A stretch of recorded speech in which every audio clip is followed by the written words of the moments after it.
Déjeme cambiar de tema si me permite. Fíjese que Milenio ha publicado algo muy interesante en su portada incluso. Los ardillos meten mano en el Frente Amplio e intimidan a Morena. Anclados en el PRD, los hermanos Ortega se movilizaron para lanzar un mensaje de fuerza a sus asociados y presionar a la alcaldesa de Chilpancingo. Eso por un lado. Después, lo que ha publicado Carlos Loret de Mola, que el líder de los personajes de estos allá en Guerrero declararía que en su momento también financiaron a través de los Zetas la campaña de 2006 del presidente Andrés Manuel López Obrador. Y este fin de semana ha surgido algo muy interesante que Carlos Loret de Mola, en su pequeña cabecita, en su fábrica de montajes, la considera como una confirmación para su investigación, pero en realidad yo creo que debería de estar con el Jesús en la boca, porque la Fiscalía General de la República informa a través de redes sociales que se ha abierto de inmediato un desglose en los diversos expedientes penales que se siguen a la organización criminal Los Ardillos para la localización de Celso O, supuesto líder de esa agrupación, para que ratifique y compruebe las afirmaciones que realizó ante un medio periodístico. Usted sabe, fue a través de Latinus. En tanto, se exhorta a dicho individuo, o sea, al líder de Los Ardillos, para que de inmediato y por el medio idóneo, más práctico al que tenga acceso, haga llegar a esta representación social, o sea, la Fiscalía General de la República, todos los datos y pruebas que den sustento y credibilidad a su referida declaración periodística. Yo he invitado a un colega que sabe lo que ocurre arriba, abajo, por todos lados en Guerrero.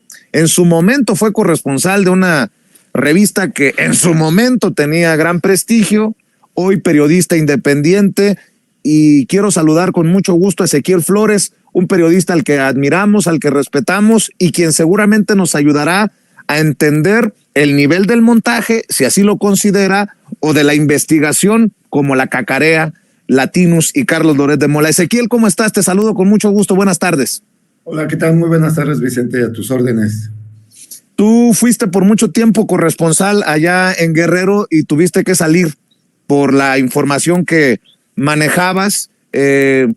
Por eso, nuestra solidaridad, obviamente, Ezequiel, y por eso te buscamos para que nos des claridad de lo que publica Loret en Latinus y cómo lo ves, qué tanta valía podría tener y cómo ves lo que hace la Fiscalía General de la República.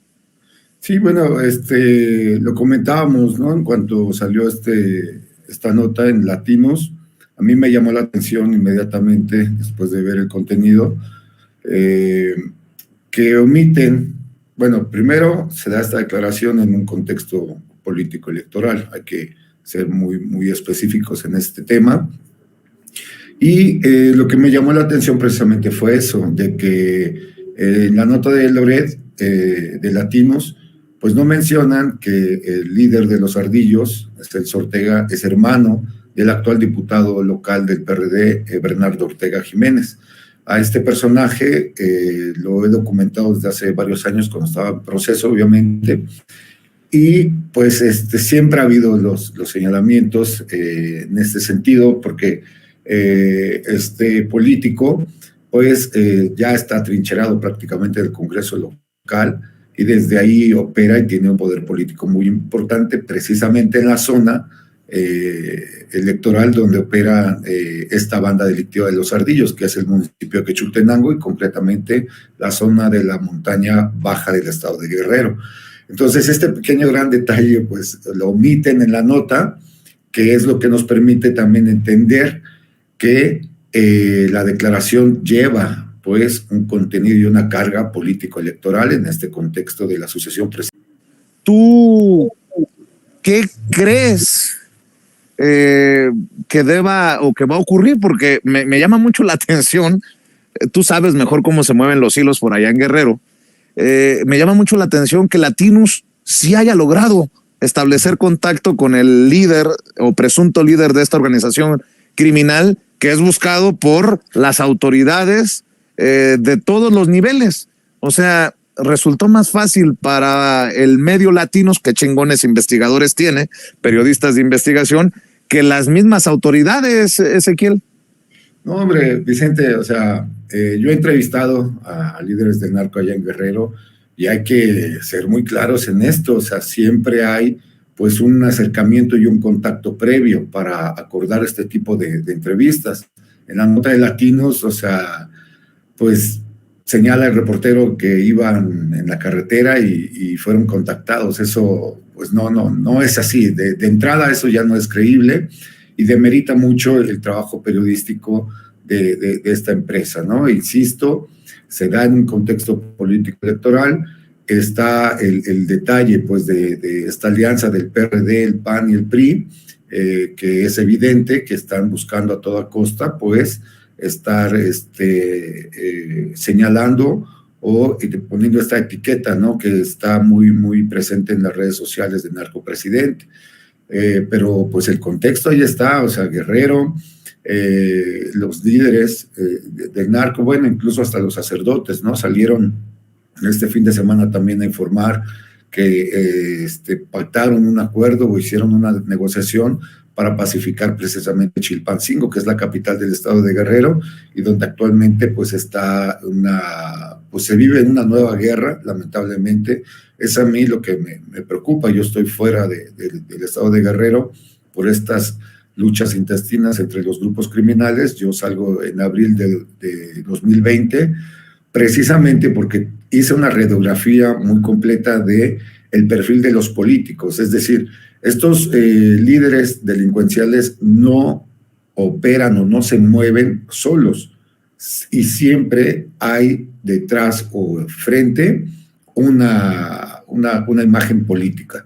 Entonces, pues eso fue lo que a mí me costó haber documentado la historia tanto de los políticos del PRI en el gobierno que me desplazaron, fue el gobierno de Héctor Astudillo Flores, un personaje muy siniestro, vinculado al PRI, ahorita ya con unas alianzas fracturadas con la dirigencia nacional de su partido, y están trabajando ahorita con Movimiento Ciudadano en Guerrero, precisamente para tener estos espacios y conservar sus cotos de poder y estas parcelas caciquiles, donde curiosamente es donde operan este tipo de grupos delictivos. Oye, Ezequiel, digo, cuando tienes autoridad moral, porque tú has estado en el intestino de la bestia, ahí en estas zonas complicadísimas, de las más complicadas del país, ¿no te pareció que también había, o terminó siendo Latinos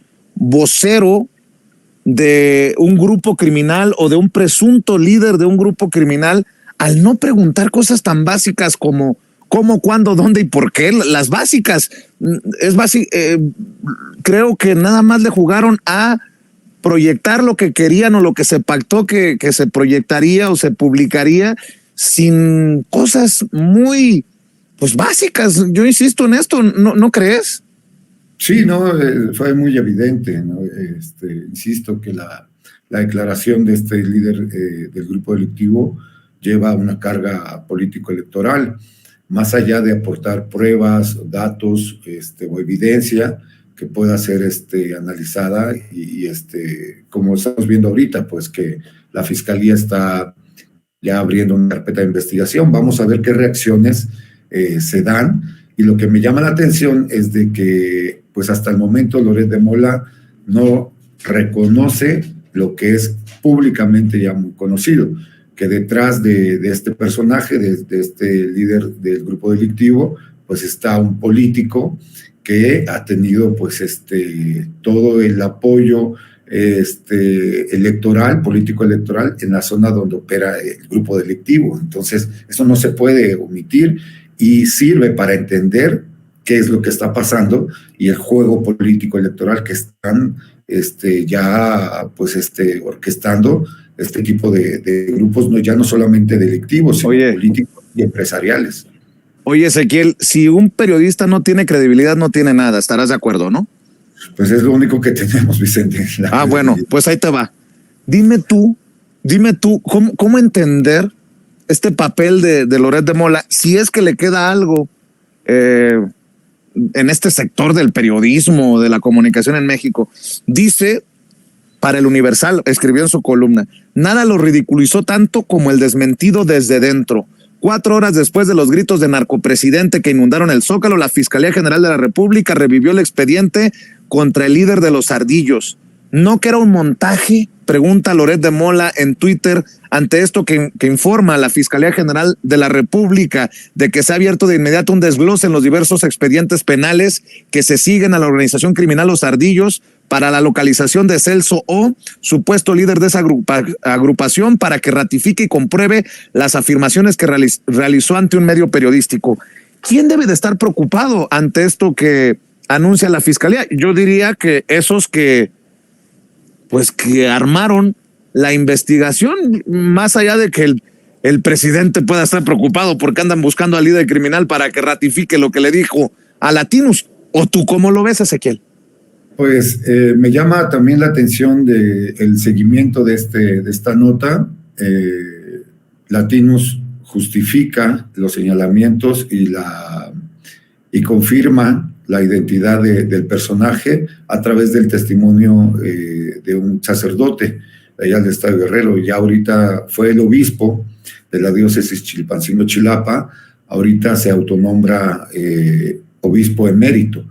Y este personaje es el que confirma y dice que sí es el líder criminal. Entonces yo lo que estoy viendo pues es que ya traían un diseño, a lo mejor no del montaje, pero sí un diseño de una campaña específica para atacar al presidente. Hablas de montaje. ¿Tú sí crees que lo de Latinus es otro montaje?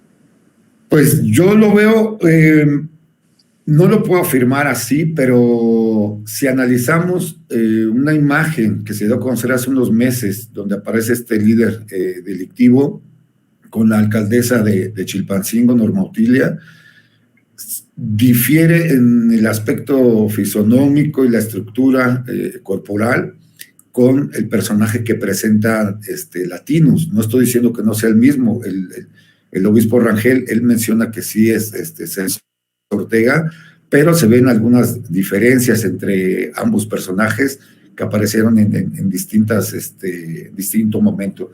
Entonces, a lo que voy es de que es evidente que más allá de que si es un montaje o no, es evidente que es una campaña mediática para influir pues, en este tema que se está dando, pues, o que se está manejando pues, en redes de narcopresidente, ¿no? Ezequiel, y yo siempre agradecido con tu confianza y ojalá que sea la primera de muchas oportunidades hacia el futuro que tengamos de compartir sin censura en este espacio en el que no hay línea.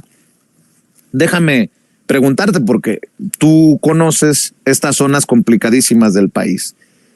¿Qué riesgo significa el narco para el próximo proceso electoral? Y te lo pregunto porque pareciera que el narco no existe en lugares en los que gobierna la oposición, ¿no? Como si no hubiera existido el narco con cabeza de vaca en Tamaulipas, como si no existiera el narco, la delincuencia organizada en Guanajuato, en Jalisco, en donde gobierna Movimiento Ciudadano, pero como la oposición trae esto de el narco está ligado con el presidente, con Morena, insisto, con un descaro total, yo te quiero preguntar, ¿cómo ves, qué factor y qué tanto riesgo ves desde tu trinchera, desde tu conocimiento, desde tu visión, Ezequiel Flores? Sí, yo lo veo preocupante, más allá. Mira, lo que yo también pude determinar antes de que me desplazaran, más allá de la actividad del narcotráfico, o sea, ya estos grupos criminales operan como grupos paramilitares. Los crearon específicamente en los gobiernos pasados, del PRI, obviamente del PAN, para tener el control de regiones completas, ¿no? Y sobre todo en el caso de Guerrero, el exsecretario del gobierno de Héctor Astudillo Flores se llama Florencio Salazar Adame. Él fue embajador de México en Colombia durante el gobierno de Felipe Calderón y también fue el encargado del Plan Puebla-Panamá durante el gobierno de Vicente Fox. Entonces, curiosamente, en el sexenio de Astudillo, que es que llega después del caso Ayotzinapa de septiembre de 2014, Astudillo llega en 2015, empiezan, ya venían fraguándose estos grupos, ya operaban los grupos delictivos, obviamente, con actividades específicas del narcotráfico. Pero curiosamente en las zonas donde están las concesiones mineras comenzaron estas guerras y la creación de estos llamados grupos de autodefensa, que para mí pues son grupos paramilitares.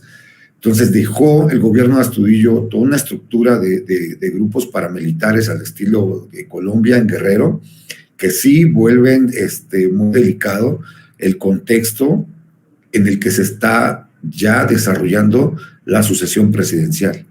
Eso es a mí lo que me preocupa, porque parece que estos caciques del estado de Guerrero pues no les importa, o sea, no les importa a quién maten, no les importa que el pueblo siga aportando los muertos en su afán de seguir controlando el estado a través del terror.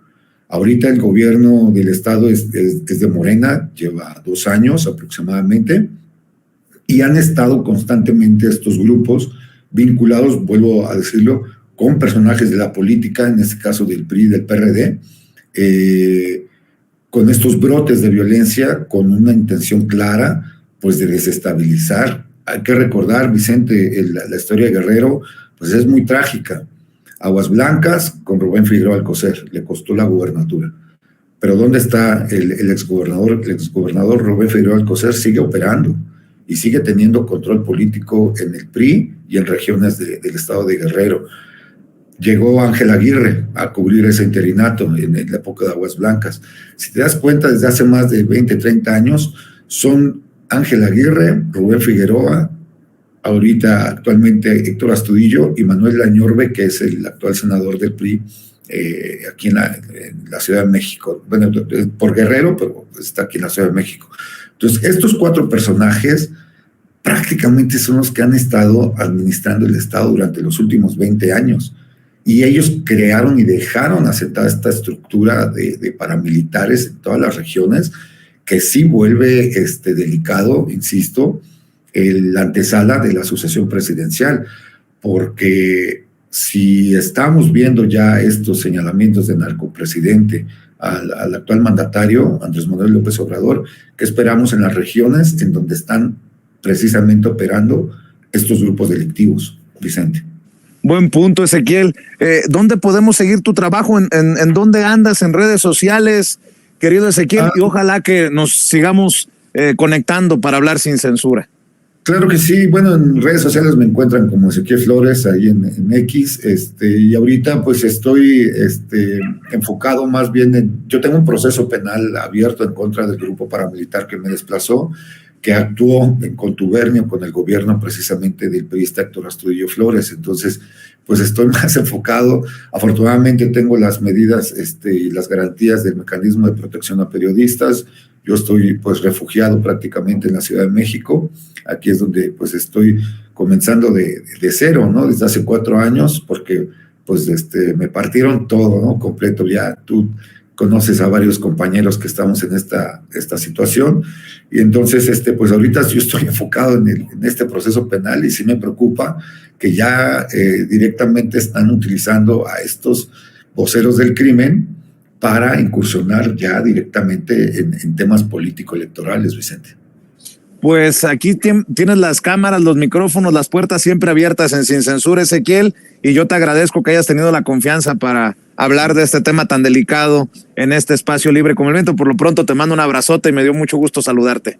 Igualmente para mí, Vicente, y un saludo a todo tu auditorio. Muy buena tarde. Gracias. Es Ezequiel Flores, periodista independiente. En su momento fue corresponsal de la revista Proceso en Guerrero y desafortunadamente tuvo que salir huyendo de esa zona ante la situación complicadísima en seguridad que pues amenazaba su integridad, su vida, y bueno, con quien nos solidarizamos siempre en este espacio libre como el viento.